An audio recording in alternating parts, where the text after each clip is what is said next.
Good morning बच्चों।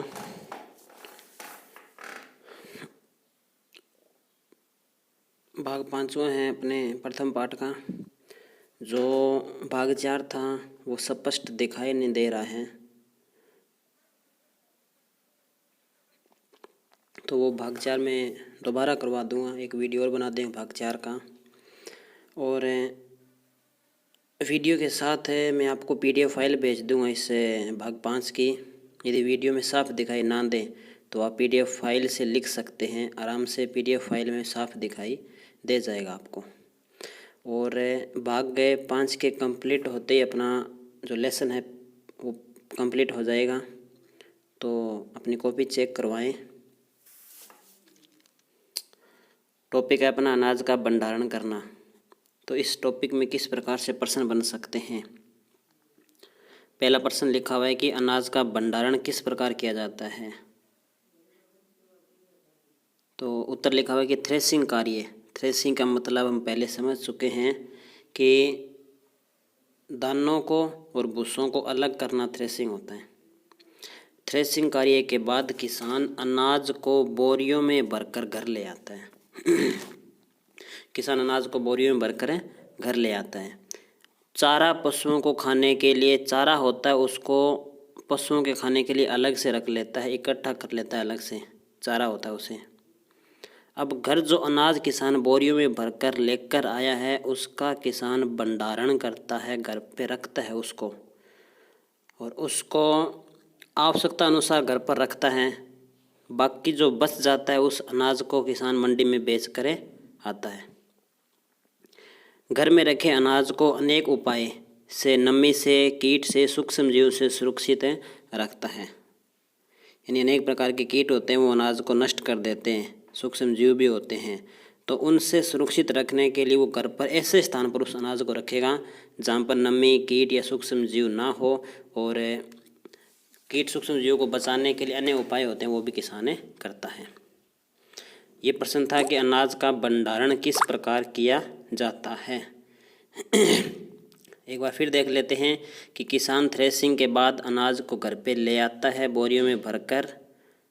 चारा होता है उसको पशुओं के लिए अलग से रख लेता है। जितनी उसको आवश्यकता होती है उतना अनाज घर पर रखता है, बाकी अनाज किसान बेच देता है। घर पर जो अनाज रखा है उसको एक जगह ऐसे स्थान पर रखता है जहाँ पर नमी वगैरह न हो।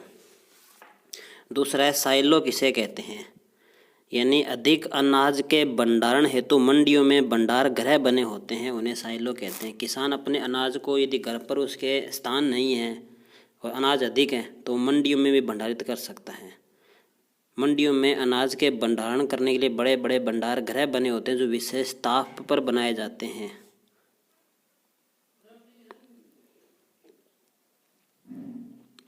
उन्हें भंडारण गृह कहते हैं। अब कुछ क्वेश्चन हैं, डॉट डॉट लगा के लिखा हुआ है, इनके अंदर इन क्वेश्चंस के उत्तर भरने हैं। नीचे उत्तर लिख के रखे मैंने वैसे।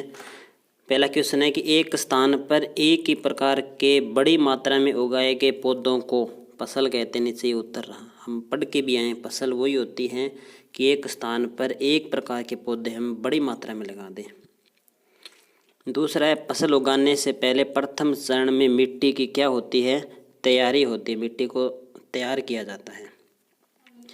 तीसरा चरण है क्षतिग्रस्त बीज जल की सतह पर तैरने लगते हैं। तीसरे में तैरने, क्षतिग्रस्त बीज होते हैं जो हल्के होते हैं, तैरने लगेंगे। फसल उगाने के लिए पर्याप्त सूर्य का प्रकाश, मिट्टी में पोषक तथा जल, दो है इनके अंदर, एक में पोषक आ जाए एक में आ जाएगा जल। यानी फसल उगाने के लिए सूर्य का प्रकाश भी चाहिए, वो मिट्टी में पोषक भी होना चाहिए और जल भी होना चाहिए। आगे 2 क्वेश्चन और है, उसके बाद लेसन कंप्लीट हो जाएगा। सभी बच्चे अपनी कॉपी गृह कार्य पूर्ण करके भेजें। गेहूं की फसल को खरीफ ऋतु में उगाया जाए तो क्या होगा। हम जानते हैं कि गेहूं रबी की फसल है, यानी अब से महीने पहले गेहूं की फसल को काटा जा चुका है। गेहूं रबी की फसल है। रबी की फसल को हम शीत ऋतु में उगाते हैं, सर्दियों में उगाते हैं।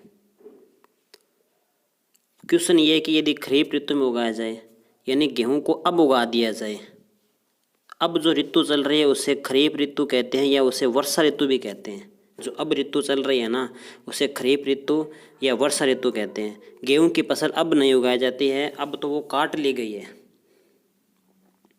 तो यदि उसे अब उगा दिया जाए तो क्या होगा?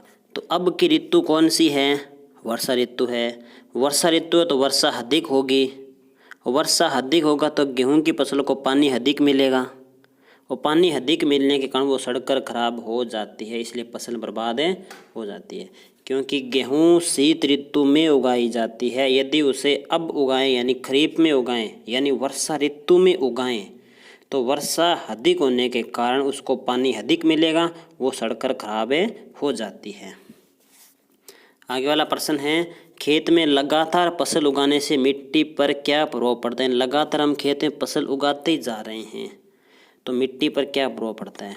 बच्चों, हम जानते हैं कि फसल होती है वो मिट्टी से ही कुछ पोषक तत्व लेती है, और लगातार हम फसल उगा रहे हैं तो मिट्टी में जो पोषक तत्व होते हैं उनकी कमी हो जाती है,